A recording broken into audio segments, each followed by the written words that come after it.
Saudara-saudara, kita bertemu kembali dalam renungan hari ini. Salam kasih karunia dan damai sejahtera dalam Yesus Kristus selalu bersama kita semua. Diambil dari Galatia 4 ayat 22. Bukankah ada tertulis bahwa Abraham mempunyai 2 anak, seorang dari perempuan yang menjadi hambanya dan seorang lagi dari perempuan yang merdeka. Saudara, Abraham mengambil Hagar hambanya sebagai gundik dan menghasilkan anak bernama Ismail, yang Alkitab menyebutnya sebagai anak perhambaan. Dan akhirnya istrinya Sarah hamil di usia sangat tua dan menghasilkan anak yang bernama Ishak, yang Alkitab menyebutnya sebagai anak merdeka. Galatia ayat 24 dan 25. Ini adalah suatu kiasan, sebab kedua perempuan itu adalah 2 ketentuan Allah.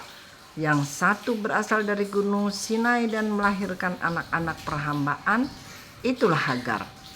Hagar ialah gunung Sinai di tanah Arab, dan ia sama dengan Yerusalem yang sekarang karena ia hidup dalam perhambaan dengan anak-anaknya. Saudara, Ismail disebut oleh Alkitab sebagai anak menurut daging, dan keturunannya disebut Alkitab berasal dari gunung Sinai di tanah Arab dan sama dengan Yerusalem yang sekarang. Galatia 4 ayat 26. Tetapi Yerusalem surgawi adalah perempuan yang merdeka, dan ialah ibu kita. Saudara, Ishak disebut di Alkitab sebagai anak janji, diperanakan menurut roh. Keturunannya diakui sebagai keturunan Abraham yang berasal dari perempuan merdeka, yaitu Sarah ibu kita, dan menghasilkan Yerusalem surgawi.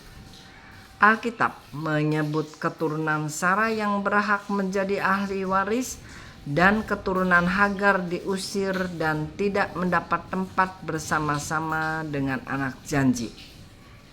Rasul Paulus dalam suratnya kepada jemaat di Galatia, yaitu Galatia 5 ayat 1, menyuruh kita pengikut-pengikut Kristus untuk berdiri teguh, sungguh-sungguh hidup merdeka dan lepas dari kuk perhambaan.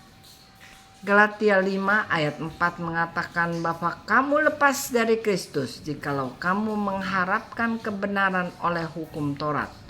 Kamu hidup di luar kasih karunia.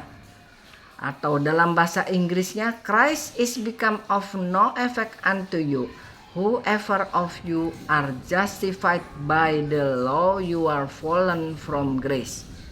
Bukankah menakutkan apabila kita hidup lepas dari kasih karunia Tuhan Yesus?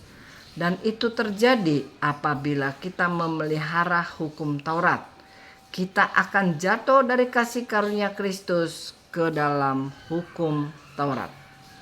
Dari Efesus 2 ayat 8, sebab karena kasih karunia kamu diselamatkan oleh iman.